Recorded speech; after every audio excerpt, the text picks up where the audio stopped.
Hello दोस्तों, मैं Shahbaz great IQ में आप सभी का स्वागत करता हूं। एएलपी के जितने स्टूडेंट हैं वो बड़े बेसब्री से इंतजार कर रहे हैं अपने रिजल्ट का, क्योंकि आंसर की के बाद जो एवरेज मार्क्स हैं वो स्टूडेंट के इतने कम हैं कि उससे बेचैनी और ज़्यादा बढ़ गई है कि कट ऑफ कितनी जाएगी। देखो, पहले जितनी कट ऑफ लग रही थी, कट ऑफ तो उससे कम जाएगी, ठीक है, मगर फिर भी यह है कि कितनी जाएगी। और दिसंबर के एंड तक जो है रिजल्ट आने की उम्मीद थी, तो अब रिजल्ट कब तक आ सकता है उसको डिस्कस करेंगे। क्या अपडेट है उसके बारे में भी डिस्कशन करेंगे, ठीक है। और कट ऑफ का जो डेटा है वो अब बहुत सारे कैंडिडेट का आ चुका है, तो अब ऑलमोस्ट काफ़ी हद तक जो है एक आइडिया लग चुका है। सबसे पहले हम कट ऑफ का डिस्कशन करते हैं, फिर जो जोन हो सकते हैं सेफ उनके बारे में डिस्कशन करेंगे, और लास्ट में डिस्कस करेंगे कि हमारा रिजल्ट कब तक आ सकता है और CBT 2 का एग्जाम कब तक हो सकता है, ठीक है। हर एक चीज़ का डिस्कशन करेंगे, वीडियो ज़्यादा लंबी नहीं होगी, पूरा एंड तक देखेंगे तो आपको हर एक चीज़ क्लियर हो जाएगी। सबसे पहले डिस्कशन करते हैं कट ऑफ का। देखो, एक चीज तो याद रखना, जब इतने सारे स्टूडेंट का जब डेटा आ गया, 2.5-3-4 लाख स्टूडेंट का जब डेटा आ गया है, ठीक है, रैंक गुरुजी पर, तो वहां पर से देखकर पता चला है कि जो एवरेज जो मार्क्स बन रहे हैं वो तो भाई 28 के आसपास ही बन रहे हैं, 28-29 नंबर बन रहे हैं एवरेज, ठीक है। जो कि पहले लग रहा था कि 35-36 नंबर एवरेज है, मगर ऐसा नहीं है, 28-29 नंबर एवरेज बन रहे हैं जो स्टूडेंट हैं उनके, ठीक है। तो इसका मतलब एक चीज तो बिल्कुल क्लियर हो गई कि जिन स्टूडेंट के 40 से ऊपर नंबर हैं, 40 से ऊपर, वो तो काफी हद तक सेफ हैं, ठीक है। मान लो कि आपका अगर मान लो आसान शिफ्ट में पेपर था, अभी हम शिफ्ट का भी डिस्कशन करेंगे, मगर मैं एक एग्जांपल लेता हूं। मान लीजिए आपका आसान शिफ्ट में पेपर था और आपके 40 नंबर भी हैं, और नॉर्मलाइजेशन में आपके कम से कम अगर 5 नंबर ही बढ़ जाती है तो ये बढ़कर आपके 45 हो जाएंगे। और अगर 75 में से आप लोगों के नॉर्मलाइजेशन के बाद 45 नंबर हो जाते हैं तो इसके बाद आपका प्रोरेटेड आउट ऑफ 100 लगेगा, और प्रोरेटेड आउट ऑफ 100 में आपके 75 का 100 हो जाता है तो 45 का 1/3 बढ़ जाएगा, यानी 60 नंबर हो जाएंगे, ठीक है। यानी 100 में से आपके 60 हो जाएंगे, और मुझे नहीं लगता कि 100 में 60 से ऊपर कट ऑफ जाएगी, क्योंकि स्टूडेंट भी जो है वो 2,70,000 के आसपास जो है, 2,70,000 से ज़्यादा स्टूडेंट जो है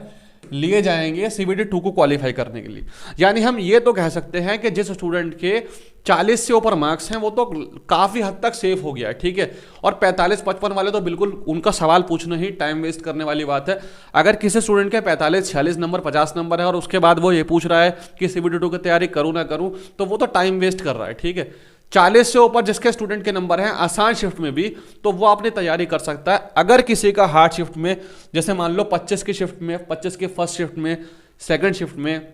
उसके बाद 27 की शिफ्ट में, किसी का 29 की शिफ्ट में, ये थोड़ी जो मुश्किल शिफ्ट थी, अगर आपका इन शिफ्ट में जो है अगर एग्जाम पड़ता है, और अगर आपके यूआर कैंडिडेट से अगर आपके मार्क्स जो हैं 37, 36, 37, 38 नंबर भी बन रहे हैं, ठीक है, तो भी आप जो है काफी हद तक सेफ पोजीशन में पहुंच जाओगे, कोई दिक्कत नहीं आएगी आपको, ठीक है।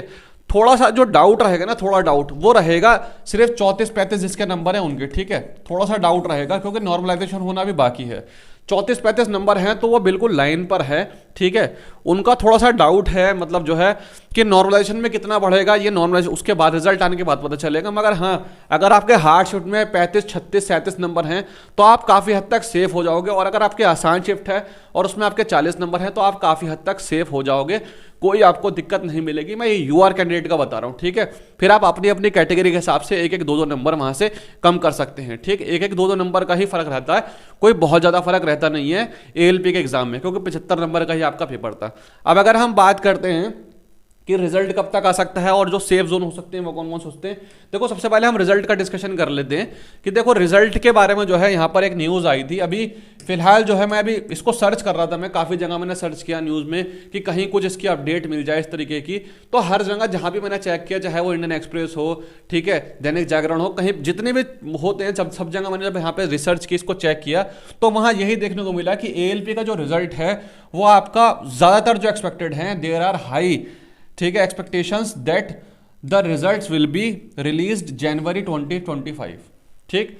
यानी दिसंबर के तो अब 4-5 दिन, 5-6 दिन रह गए हैं, तो दिसंबर में आना थोड़ा सा मुश्किल है। हालांकि तरीका तो यही है कि दिसंबर में आना चाहिए था रिजल्ट, क्योंकि ALP की अगली भर्ती भी होनी है, ठीक है। आप सभी को पता है कि जब ये वाला प्रोसेस खत्म हो जाएगा तो CBT 2 होगा, और इसके बाद जो है जैसे कि रेलवे का कैलेंडर है उसके अकॉर्डिंग तो ALP की अगली भर्ती को भी निकालना है इनको बहुत जल्दी से जल्दी, ठीक है। तो जब ALP की अगली भर्ती निकालनी है उससे पहले कम से कम ALP CBT 1 का तो रिजल्ट देना पड़ेगा ना, और CBT 2 की तैयारी करनी पड़ेगी, प्रोसेस करना पड़ेगा। मगर अभी फिलहाल जो है, क्योंकि ग्रुप डी का भी ये था कि नवंबर दिसंबर दिया था, मगर ग्रुप डी का अभी ऑफिशियली नोटिफिकेशन नहीं आया उस तरीके से, ठीक है, जैसे वेबसाइट पे RRB की एम्प्लॉयमेंट न्यूज़ में आ गया है। मगर हाँ, 23 जनवरी से जो है दिखा रहे हैं कि जो है ग्रुप डी का जो है फॉर्म स्टार्ट हो जाएंगे फॉर्म फिल करना, यानी 20-22 दिन पीछे चल रहा है। तो हम ये मान सकते हैं कि दिसंबर में तो थोड़ा सा मुश्किल है, मगर हाँ ये कह सकते हैं कि जनवरी में जो है आपका 10 जनवरी से पहले पहले, ठीक है, 10 जनवरी से पहले पहले आपके चांसेस हैं पूरे पूरे रिजल्ट आने के। यानी आपके पास अभी 2 हफ्ते के अंदर अंदर, ये वाला वीक और इसके अगला जो वीक होगा, 2 हफ्ते के अंदर आपके रिजल्ट आने के पूरी पूरी उम्मीद है, ठीक। और उसके बाद रिजल्ट के बाद आपको जो है मैक्सिमम से मैक्सिमम 1.5 महीने के आसपास मिलेगा। यानी आप ये कह सकते हो कि फैब के लास्ट में, या तो फैब लास्ट में या फिर जो है मार्च के स्टार्टिंग में, मार्च के स्टार्टिंग में जो है पेपर हो सकता है। अब बहुत सारे बच्चे बोलेंगे कि भाई मार्च के स्टार्टिंग में कैसे हो सकता है, ठीक है, तब तो एसएससी के एग्जाम भी चलेंगे, ठीक। आप ये याद रखो, आपका एग्जाम कोई ऐसा नहीं है कि 25-30 लाख कैंडिडेट का एग्जाम होगा, 2,70,000 कैंडिडेट का एग्जाम होगा, सिर्फ 2,70,000 का, ठीक है, 2 दिन में खत्म हो जाएगा बस ये। जब ये आप खुद सोच के देखो, आपका जो है एएलपी में सीबीटी 1 में इतने स्टूडेंट थे, 10 लाख से ऊपर थे, 4-5 दिन में खत्म कर दिया, तो 2,70,000 का तो 2 दिन में निपटा देंगे, ठीक है, 2 दिन से ज़्यादा लगने ही नहीं है, 2 दिन में आपका एग्जाम हो जाएगा ये, ठीक। मार्च के फर्स्ट वीक में, मार्च के स्टार्टिंग में 15 तारीख से पहले पहले या फिर फैब के लास्ट में जो है आपको सीबीटी 2 के चांसेस हाई हैं, ठीक। क्योंकि जो है आपका इनको प्रोसेस अगला भी शुरू करना है, ठीक है। अगर इस तरीके से नहीं करेंगे तो फिर बर्डन बन जाएगा, एक चेन बन जाएगी, ठीक। अच्छा, अब हम बात करते हैं थोड़ा सा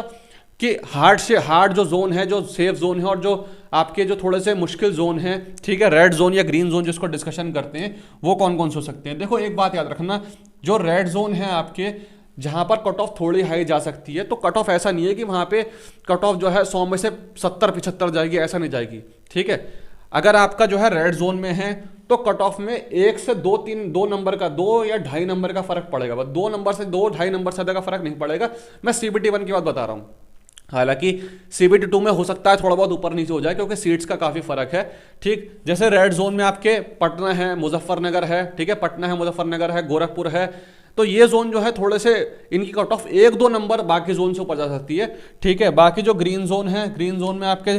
जैसे ग्रीन जोन जो है जिसमें आपका जो है तिरुवनंतपुरम थोड़ा सा इस बार बढ़िया रहेगा, पिछली बार की तरह नहीं रहेगा, इलाहाबाद है, ठीक है, तिरुवनंतपुरम है, इलाहाबाद है, बिलासपुर है, तो इनमें जो है वैकेंसी थोड़ी सी ज़्यादा है और इसमें जो कंपटीशन है वो उतना नहीं है। जैसे पटना में, गोरखपुर में है, वहाँ वैकेंसी सिर्फ 37-38 है, तो कट ऑफ तो हाई जाएगी, मगर ऐसा नहीं है कि बहुत ज़्यादा जाएगी। हाँ, ये हो सकता है कि अगर ग्रीन जोन की कट ऑफ जो है वो रॉ मार्क्स जो है, रॉ मार्क्स आपके 38-39 सेफ हैं, 38-39, तो ये हो सकता है कि यहाँ पर जो है आपके रेड जोन जो है, रेड जोन में आपके जो मार्क्स होंगे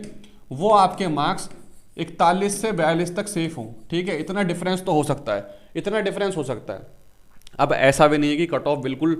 मतलब 28-30 नंबर तक भी जाएगी। देखो सीबीटी 2 की तैयारी तो आप लोगों को शुरू करनी ही है, जिन स्टूडेंट के 30 से भी कम मार्क्स हैं उनको ग्रुप डी या एनटीपीसी की तैयारी करनी है, तो टाइम बर्बाद करके कोई फायदा नहीं है, ठीक है। रिजल्ट्स आपका जो है 15 दिन के अंदर अगले अगले आ जाएगा, ठीक है, उसमें कोई बड़ी बात नहीं है। जनवरी के 10 जनवरी तक जो है आपको रिजल्ट देखने को मिल जाएगा। कट ऑफ बहुत ज़्यादा नहीं जाएगी, क्योंकि आप लोगों के साथ क्या, एएलपी वाले स्टूडेंट के साथ मैंने क्या देखा है, एक चीज़ देखी है, मैंने नोटिस की है कि जब तक आंसर की नहीं आई थी तो सब कमेंट कर रहे थे कि 55 करके आए हैं, ठीक है, 60 करके आए हैं, मगर जिस दिन से आंसर की आई है, फिर मैंने उन स्टूडेंट से जब बात की कि भाई आपके अब नंबर कितने बन रहे हैं, तो जो बंदा 55 बोल रहा था, ये बोल रहा था कि 55 में से सिर्फ 1-2 गलत होंगे, उस स्टूडेंट के भी 10 से 12 गलत हैं, यानी वो स्टूडेंट भी जो है 40 पे 38 पे आके गिर गया है, ठीक है। तो मार्क्स तो कम ही है सबके, ऐसा नहीं है कि अगर आपके कम है, और ऐसा भी नहीं है कि सबके कम है, कुछ स्टूडेंट के ऐसे भी हैं जिनके 45 से ऊपर नंबर है, ठीक है, एएलपी में, मगर 45 से ऊपर नंबर जाने वाले जो स्टूडेंट हैं 45-50 के आसपास, वो उनकी संख्या जो है थोड़ी सी कम है। तो मैं ये उम्मीद करता हूं कि जो मैं आप लोगों को क्लैरिटी देना चाहता हूं, जो समझाना चाहता हूं, वो समझ रहे हैं आप लोग, ठीक है। और 40 से ऊपर अगर आपके नंबर हैं तब तो आप जो है सीबीटी 2 की तैयारी में बिना कुछ सोचे समझे लग जाइए। सीबीटी 2 के लिए जो आने वाले आपका टाइम है 50 से 60 दिन जो आपके बचेंगे, उसके लिए एक स्पेसिफिक एक टाइम टेबल और किस तरीके से आपको एक एक टाइम पे डेडिकेटेडली पढ़ाई करनी है, क्या गोल रखने, क्या टारगेट रखने हैं, वो मैं आप लोगों को जो है नेक्स्ट वीडियो में एक डिस्कस करूंगा। अगर आप उसको फॉलो करो, क्योंकि मैंने एएलपी में सीबीटी 1 से पहले भी एक आपको टाइम टेबल दिया था जो बहुत सारे स्टूडेंट ने फॉलो किया था, उस पर भी 40,000 से ज़्यादा व्यू थे, लोगों ने देखा था, फॉलो किया था, और उनका जो सीबीटी 1 का जो रिजल्ट है वो काफ़ी अच्छा है। तो सीबीटी 2 के लिए मैं आप लोगों को सपोर्ट करूंगा और आप लोगों को टाइम टेबल बना के दूंगा। आप लोग मुझे कमेंट करके बताइए कि आप लोगों के जोन कौन सा है और आपके मार्क्स कहाँ कितने कितने आ रहे हैं, ठीक है। मिलते हैं नेक्स्ट वीडियो में, तब तक के लिए bye, all the best, take care.